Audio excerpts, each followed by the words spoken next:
We have heard a number of criticisms about the Little Mermaid live-action remake from the Walt Disney Company.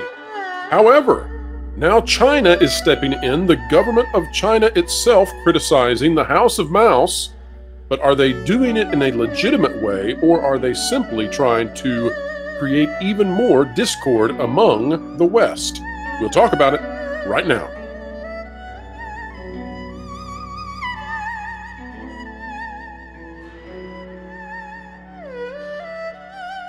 And folks, we are back here to explain entertainment, keep you ahead of the culture curve. It's what we do each and every day here on the WDW Pro channel. We love doing it.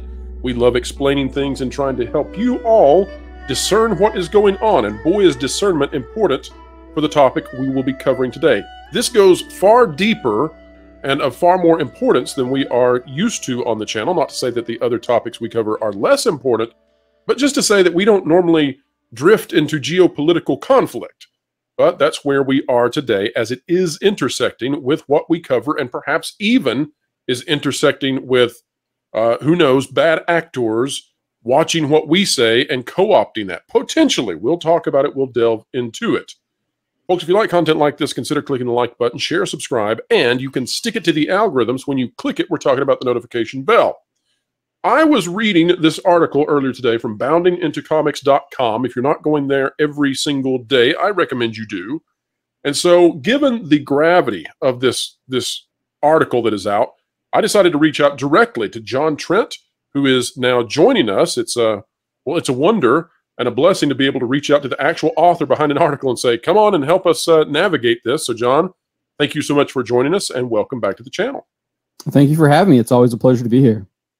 Now, John, like I said, this goes far deeper into conflict than we like to typically go here. We try to stick with just entertainment, but in this case, discussing entertainment requires us to discuss governments. And so I want to preface this entire video with a couple of statements because, in my opinion, it is more important than in any other video we've done that we speak with clarity and that we're very careful with what we say. So let me endeavor to explain the positions that I hold, which again is unusual for me to do so, but let me explain this.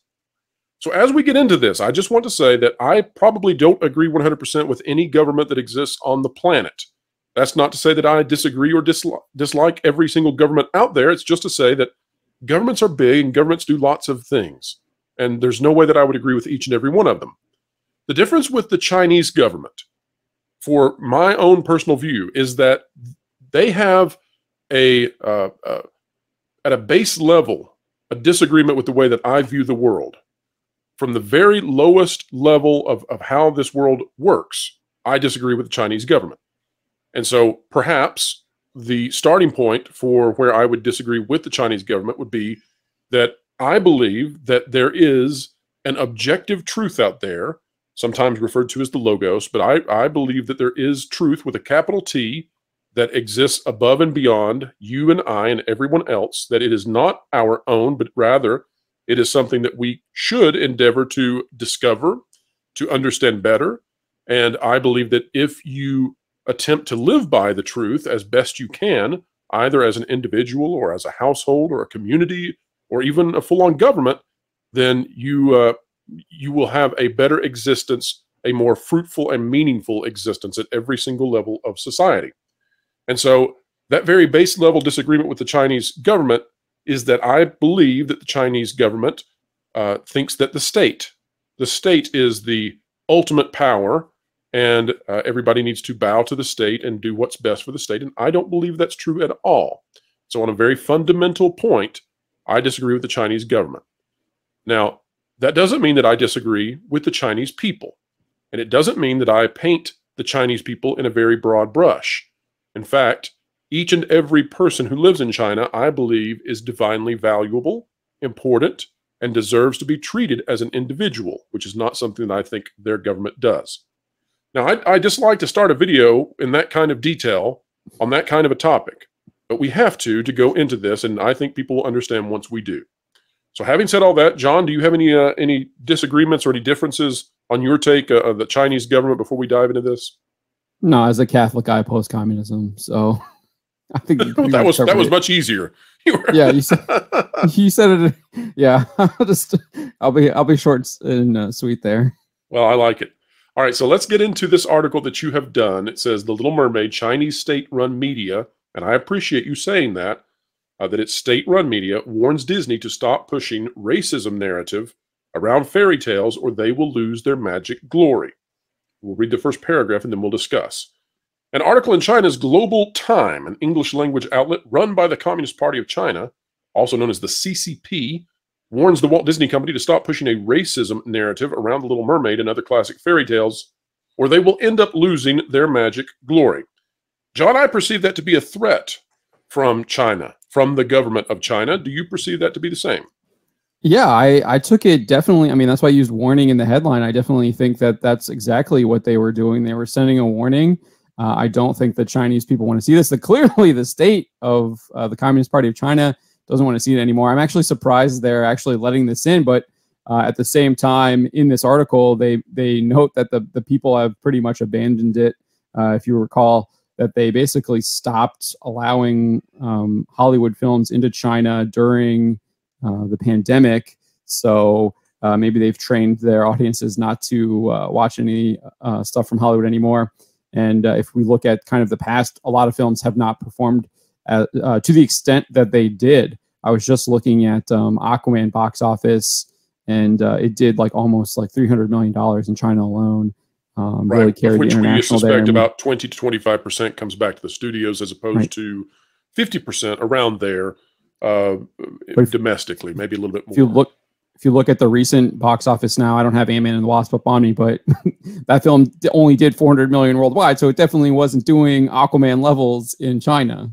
Yes. So there's a huge change there in the Chinese box office when it comes to a lot of these films, and I think that the Chinese also see these films as subversive, and they claim in the article, if we take them at face value, that they are actually trying to use the films and the discussion around the films to push the political correctness onto China, onto the Chinese people, and onto the Communist Party of China.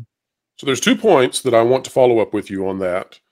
And again, both of these exceedingly complicated and fraught with disaster if we're not very careful in how we communicate about them.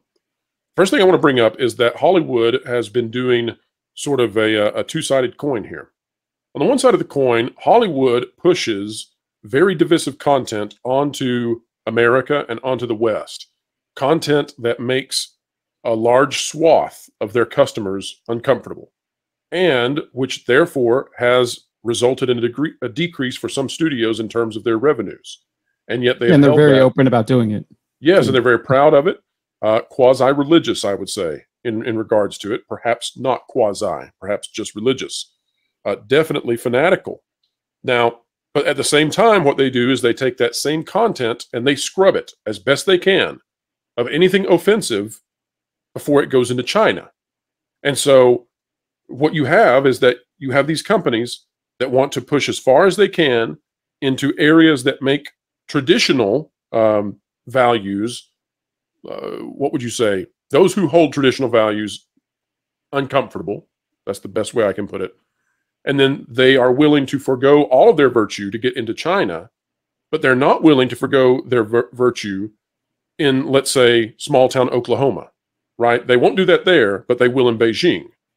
Now, it seems like China is calling that out. I don't think that China has the best interests at heart for these studios or for traditional values, anything. I don't think that's what's happening here.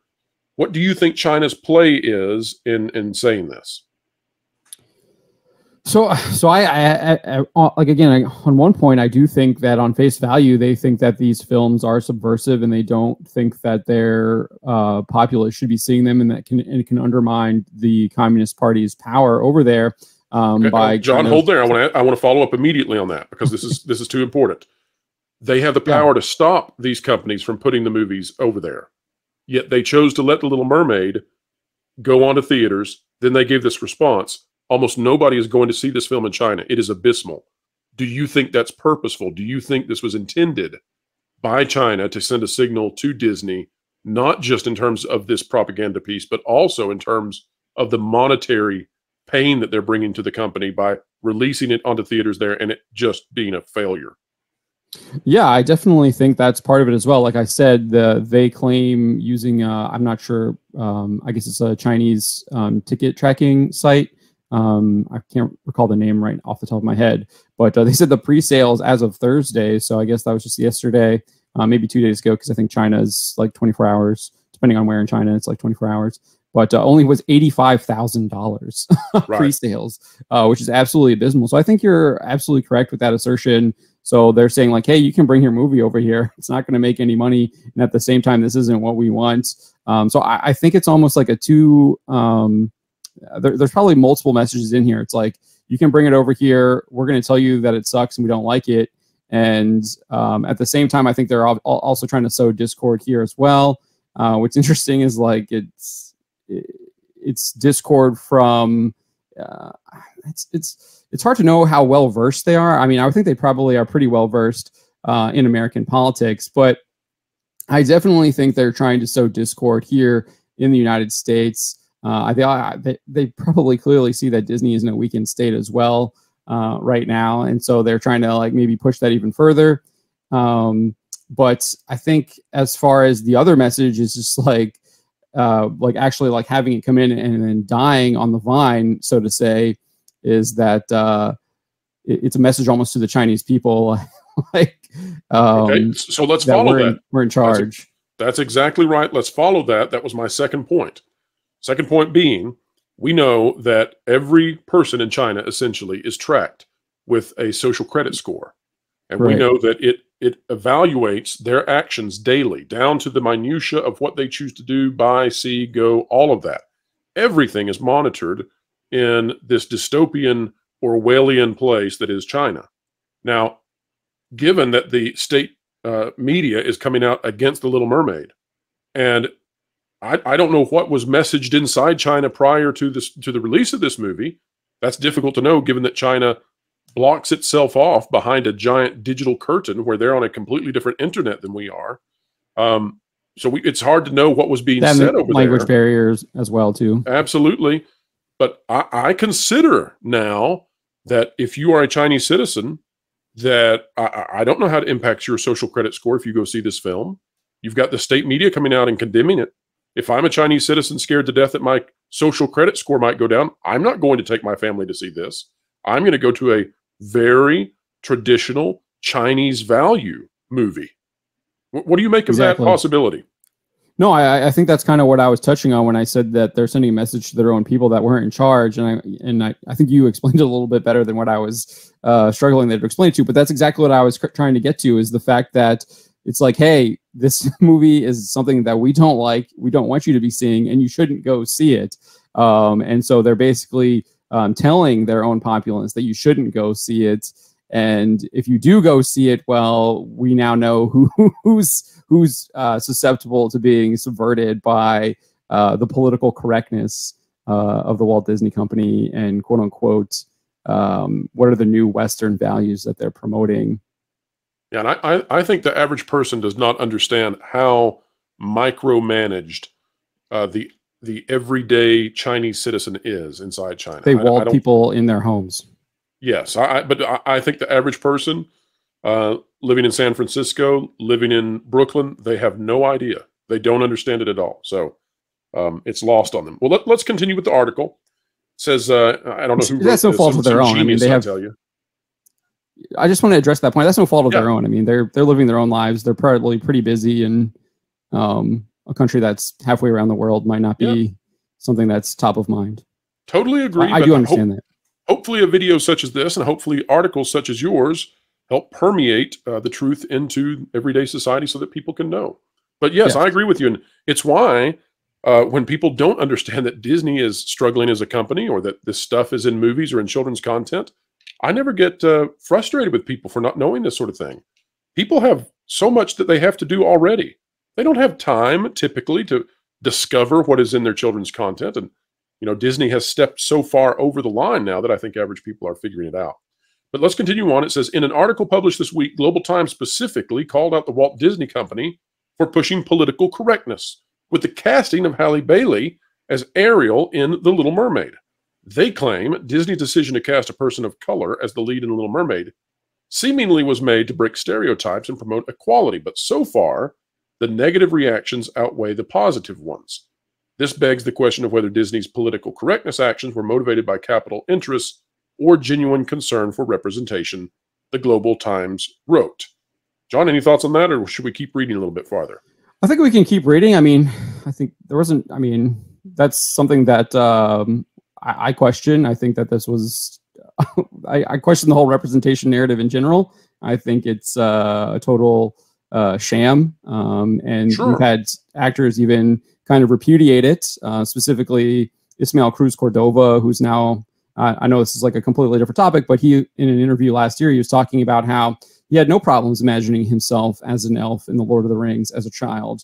But now he's claiming, he justifies the reason for his casting is because he wants to be that representation for other young children, even though he had no problems doing that. Absolutely. Okay, let's read these next two paragraphs. It says the outlet went even further by insinuating that the Walt Disney Company is the one creating and spreading the entire racism narrative surrounding the film. The controversy surrounding Disney's forced inclusion of minorities in classic films is not about racism, but its lazy and irresponsible storytelling strategy. It then questions if the company truly wants to represent marginalized groups, why not create original stories that reflect their experiences instead of turning classic tales into sacrificial lambs for political correctness? Now, John, here's what I think about this. I think that the Chinese propaganda machine is attempting to co-opt what people like you and I have been saying in order to create more division, because I don't find this to ring true at all for what China actually believes, and here's why. When I look at China, my issue about this whole thing about minorities in film is that if you look at films that have a minority lead who is neither white nor Chinese, often the darker their skin color, the poorer that film will do in China, and sometimes it is atrociously bad. And you know, I don't want to say that every person in China has that sort of belief. I simply am looking at the market and the reaction that the Chinese market has to films with a minority lead in it. I don't think that would be fixed. I don't think that would have a solution if those were original characters. Because in China, all of these characters are essentially original because China has been walled off from the rest of the world culture for so long. So this is probably the first time they're seeing The Little Mermaid in any version, any rendition. So I don't think that is actually the causation of what's happening in China with the market and with minorities. The other issue I have here is that China does not seem to care about certain minority groups to an extent that far exceeds what you would find in any normal Western nation. Yes, there are ethnic and racial issues in many Western nations, and we won't get into why that is or who causes that to be or what are the systemic relationships between ethnic divisions. But in China, I will say that there are huge issues. I take issue greatly with the idea of people having to labor to produce products mostly against their will. I take great issue with groups based on their ethnicity or their religion or anything else being rounded up. We can't even say what they are put into. But I don't think that China, yes, camps and not the fun kind, but I don't think that China has the best track record or the best policies in place. I don't think that they can be critiquing the West on this one. What do you think? I mean, anyone anyone can critique anyone on anything, right? But whether or not there's hypocrisy involved is another story. And so I think that sure, they can critique this, and I actually agree with what they're saying. But at the same time, I think you can also call them hypocritical for doing the same thing because of their treatment of say the Uyghurs or totally blanking what they're called, the Tibetans. And I'm sure there's other racial ethnic minorities, because usually and there's an obsession with usually the Han obsession with selling organs, and we're not talking about a musical instrument. Yeah, that too. So yeah, I think you can call them out for their hypocrisy, but at the same time, I think that I don't disagree with what they're saying here, and I think that what they're saying is actually true. But at the same time, yes, they are hypocritical because of their own actions that they've taken against minorities that they are kind of in charge of, such as the Uyghurs and Tibetans. You say in this article, they even warned Disney to stop going down this path when the beautiful stories that have accompanied countless children's childhoods, by the way, not Chinese childhoods, because they weren't allowed there, become arenas for racial conflict. They lose their meaning and become devoid of romance and fantasy, replaced by arguments about skin color. If Disney continues following this path, audiences, especially innocent children, will no longer care if the prince and the princess live happily ever after, but what is the skin color of the prince and princess? And the fairy tale will lose its magic glory, the Global Times concluded. I think Disney, by the way, John, they're probably more worried about losing that magic Chinese cheddar. And I'll say this too. Disney has chased China, unlike almost any other company out there. I mean, the NBA, they've chased. Nike has chased. Disney's right up there with them. They were just Bob Iger, go ahead. They're just praising opening their Shanghai park in the last earnings call. Well, okay, so Bob Iger, to him, and he has said this before, that is akin to the opening of Walt Disney World in Florida. That is his Walt Disney World is opening the Shanghai resort. Now, we've covered with cast members before on this channel the situation over there in China, how the people are lovely, but there are huge issues with the government. And we have even talked about how, and again, I don't want to paint every person with a broad brush. That's wrong. But you do have to address this as a societal issue there. We talked about how people of African descent working as face characters in the Shanghai park were not allowed to be part of meet and greets because that could not happen for cultural reasons. So they had a few. They had like 3 African descended, and I don't know if they were African American or African European. I have no idea. But people of African descent, 3 people who were in the park playing these characters, like Black Panther, like Tiana, but they could be on the stage in the back, but they could not do meet and greets. It's not the same in Shanghai as it is in other parks. So there is an issue there. Correct. All right, so let's read on. It says, not only did Global Times warn Disney to stop pursuing the strategy in another article published earlier this week, so this is sustained messaging, but they also noted that the controversy that they insinuate is being created by Disney is being used by American leftists to push political correctness on Chinese audiences. The article begins by discussing recently reported poor pre-sales in China for The Little Mermaid. It notes that ticketing site Maoyan reported that the film had only sold $85,000 worth of tickets as of Thursday. The article alleges that a number of people are using these poor pre-sales to target Chinese moviegoers and accuse them of racial discrimination. And this gets into that broad brush situation. This gets into what we're trying not to do, but which the market over there suggests. And I do want to hit this before we discuss this further, because this is something we've talked about on this channel, and it may have even come from this channel. And we need to clarify this. It says, from there, it also points to a poster for The Little Mermaid depicting actress Halle Bailey with blue skin, while a U.S. poster shows her with natural skin color. It specifically claims that numerous commentators, such as myself, I suppose, are using the poster to hint that Chinese audiences are racist. It also asserts that the Walt Disney Company released a Chinese version of the U.S. poster. Now, John, the issue I take with this is, one, we can't get into the Chinese market easily in terms of there's no Facebook over there. They're not posting pictures on Twitter from over there. So we can't go verify. Right, we can't go look in every theater in China to see what the posters look like. All I can tell you is there are 2 existing Chinese posters that we've been able to find, that we have investigated this and looked into it. This blue one is one of them. And then there's a second one that has her turned away from the camera. Her back is in the shadow. Yeah, she's sitting on the rock. Her face is well lit. Now, beyond that, we can't find any other poster with Chinese, title, lettering, etc. That's all we can go on.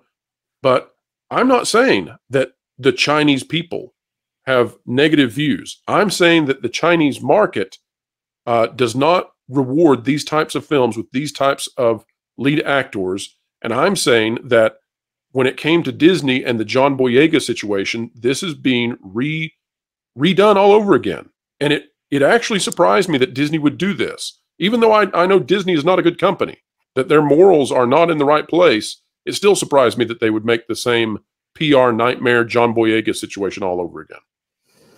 I think you've also talked about this, though, too, that they are potentially desperate for cash. So they need as much money as they can possibly get from anywhere they can, right? So, and that would lead one to, obviously we talked about they don't even have any values, but that would lead one to compromise values that one might have in the first place. Pretend to have, yeah. So it wouldn't be, it doesn't really surprise me that they would do this. I mean, they, like, the people that are going to make us think about this already don't like them anyways, for the most part. So right, and here's the other thing about this too, John. When it comes to Disney and this money situation, Disney needs money. Now they're in a compromised position when it comes to China. China can push them around in situations like this. Now, right, I think Little Mermaid is a good movie? No, I give it a 3 out of 10. I think it is an objectively bad movie. I don't blame the lead actress. In fact, I don't blame any of the so-called live actors in this. I blame Awkwafina. That's one person I'll blame. But the director, writer, choreographers, everybody. Well, you know, it's hard to blame somebody. Yeah, the only issue there is if you're a young actor or actress and you're offered a role like this, it's going to be really hard. You know, it's going to be really hard to turn that down simply because it could be a launching pad for you. Now, I get what you're saying. You know, if I did to take this into a different realm, had I been Mark Hamill and I had seen the script for The Last Jedi, I think I walk from that. But, you know, for a young actor, it's going to be tougher. No, I understand it. I can what's the word? I can empathize with the decision, but I can still disagree with it. Absolutely. Now, I don't want to read any more of the article. I do. I've read it all. I read it about twice now, but I do want to leave some of it for all of the audience to go check out. And everybody, remember, the description has the link down below this video. So go click on the link, go read the entire article. More stuff in there from John. But now, John, the other thing I want to say to you is that as Disney has less money and now they can be pushed around by China, you know, this film, not so good. But there could be a great story out there. And let's use Storm, for example, from the X-Men. Let's say that Disney wants to make a movie that features Storm. And I think Storm is a fantastic character. Great backstory, if done correctly, would be awesome. And let's say that China, you know, behind the scenes pushes back on Disney now. Or let's say that China doesn't even have to, because now Disney will think twice about it because they need that Chinese money. China can co-opt some of the points that you and I and others have been making, but that doesn't make me like China anymore. And I'm talking about the government. Absolutely not. Absolutely not. So how do we present that message? And that's what we've endeavored to do, John. But how do we present that message as clearly as possible so that people know the differentiated form of our argument versus what China is doing? Yeah, I think well, I'm probably not the best person to answer this question because I like to take things and hit them with a sledgehammer rather than like massage the message. But I think there's a difference to it. I think there is a difference between what someone is saying and who's saying it, and then what else they're doing. Again, I think it goes back to the discussion we had earlier about you can disagree with a lot of the other things that the CCP does, but at this point, like, what they're saying isn't really wrong. But you also have to then say, like, hey, like, what they're saying isn't wrong, but the person who's saying it has done all these other things that I do disagree with and is wrong. And I think we've done a good job of that here, and I think that's that's really how I see that. As far as your comments about Storm, I actually think that there's also something here that China's influence over the box office is also waning. We saw that, I think, with Top Gun last year. Didn't really, I think it was in China, but again, it didn't really impact a lot of the global audience or the domestic audience there. And they seemingly changed their acquiesce to China. They haven't been able to produce enough films. You know, that they couldn't produce enough films in China, so now they're welcoming back Western films after the pandemic. But now, you know, what I worry about, John, is I worry that the next argument is going to be, of course, we know that if this movie does not perform well in the second weekend, the first weekend, I think it's going to do fine. But in the second weekend, if it has a major drop off, as word of mouth isn't strong, and I don't think it will be, I worry that where we're going next. And I don't worry personally. I worry in terms of the cohesion of our society. I worry the next argument will be, well, those rubes, those rednecks, those red state, those flyover country people that dislike this movie, and of course that won't accurately portray what's going on here, but that'll be the argument. They are in alignment with China. Look, they're agreeing. They're saying the exact same thing. And I'm like, well, what do you make of it? We have to be crystal clear, don't we? Sure. I mean, I'm at the point where they've used so many different narratives, like it doesn't really matter anymore. Like they've called us racist, they call you bigot, they call you a homophobe, whatever it is. Now they're going to call you a CCP sympathizer, whatever. Those are just attack words. And I think that at the end of the day, a lot of we've seen, I think that none of that really sticks, doesn't really hold water. I think a lot of people are realizing that those are just smear campaigns. And you just got to tell people like that's absolutely ridiculous. You can laugh at them for the ridiculousness of that. That's really like what I think how you deal with that. And again, I don't think any of that stuff really sticks anymore. People have kind of seen through it, and I don't really think they have anything that they can really smear you with anymore now. Especially the stuff that they're coming out with, which is just John, have you seen this movie? Reprehensible. No, I haven't. I haven't seen a movie since Top Gun. Well, I was just going to say this, and then we'll wrap up. But this movie is extraordinarily bad in terms of making a movie. And I'll give you two examples that occur very quick right out of the gate in the movie. I mean, they're in the first 10 minutes, and were indicators to me that the people who made this film should not make film. But there's one part where Scuttle, the bird, who's now played by a toothpaste brand, which is just as grating as you can imagine, exactly, dives into the water and eats a large fish directly in front of Flounder. And then Flounder is chided for being afraid of Scuttle, as if Flounder is an idiot for being afraid of Scuttle. And then they're best of friends. And you're like, none of that makes sense at all. And then, it totally does, though. That totally makes sense. Like, think about it. They want you to not be afraid of them. With the Predator. Scuttle is literally them, and you're Flounder. Like, that totally makes sense. Then the second thing, John, is they're swimming under the water towards Lady Capital Castle place, right? They're swimming towards it. It's in the backdrop, and the sun is somehow in the ocean behind it. And after those 2 points, and I mean, they're pretty quick back to back. I just looked at it and said, it is obvious the people who made this film either don't care at all, were on drugs, or should never have a budget again. And I think that Disney has known how bad this is. I mean, I could go on. There are so many things wrong with this movie that it's just, it's amazing. But I think Disney knew that. And I think that they used cynically the ethnic 100%. Shield. I think that's what they used in this marketing to protect this film because it's so bad. And you can't do that with the Mary Poppins sequel. And you can't do that with some of these other films that have been bad. But you can do it with Little Mermaid because you can say that people who don't like it are bad people and thereby drive up the market beyond what it would be if people saw it in a vacuum and said, what is this? There's a reason they didn't do that with the Pan and Wendy and they shoved it on Disney Plus or whatever it's called. Do you know, though? Do you know? Yeah, Peter Pan and Wendy. I would honestly say that in terms of filmmaking, this is maybe one step above Peter Pan and Wendy. I think, I was debating, is this better or worse than Lightyear? And it's a tough call. It really is. So that has nothing to do with the actress. It has nothing to do with the actors. It's just bad. It's just it's like every 30 seconds there's a decision that you go, why? Why would you ever decide to do that in this film? So it seems to me this is just another confirmation or another piece of evidence of that kind of proves that my theory that I have is that anytime you deviate from the source material, especially in casting, the story is going to be absolute crap as well now.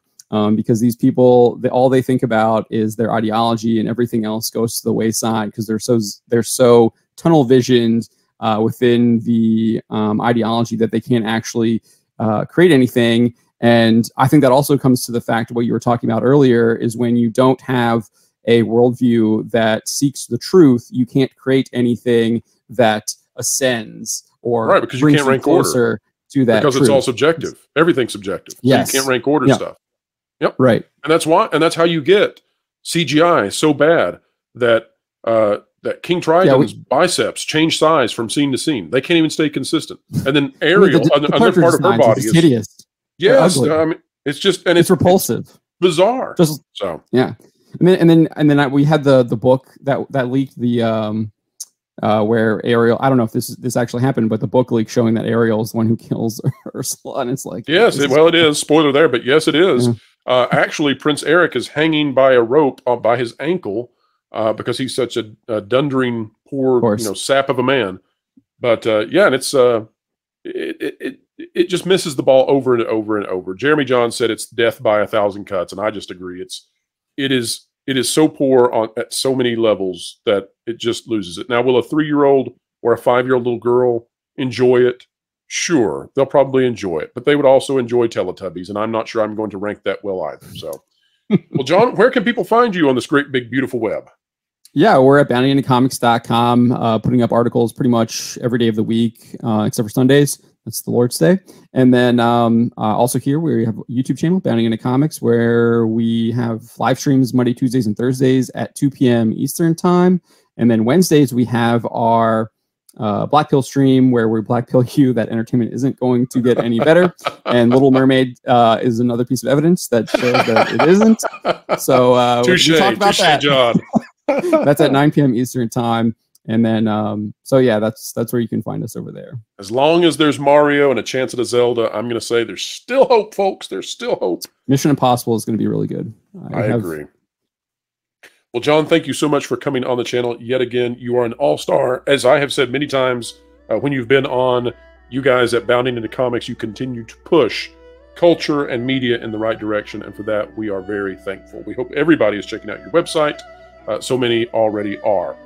Well, folks, if you like content like this, click the like button, share, subscribe, and you can stick it to the algorithms when you click it. We're talking about the notification bell. This has been a conversation between two people being very careful. Well, one of us very careful, and the other with a sledgehammer. But going after this idea of China and Disney and the Little Mermaid, co-opting messages and all of this. We hope that we have been very articulate and made this message clear for all of you. But now it's your turn. Drop your comments down below. We appreciate what you have to say. We hope you endeavor to tell the truth and do the opposite of what the CCP so likely wants to do. And folks, wherever you are, whatever you're doing, keep learning, keep growing, and keep having fun. Say it ain't so. This just in. Disney lost money on another movie. Why, that can't be. I thought that John Lasseter fella over at Pixar was cranking out the latest hits, and Marvel was unstoppable, and Disney princesses were a thing, and Star Wars was a multi-billion-dollar money-making franchise. I overheard you talking about Disney, and wanted to let you know you're really behind the ball. If you were getting great articles from thatparkplace.com and subscribe to WDW Pro's YouTube channel, you'd actually be ahead of the culture curve and have entertainment explained.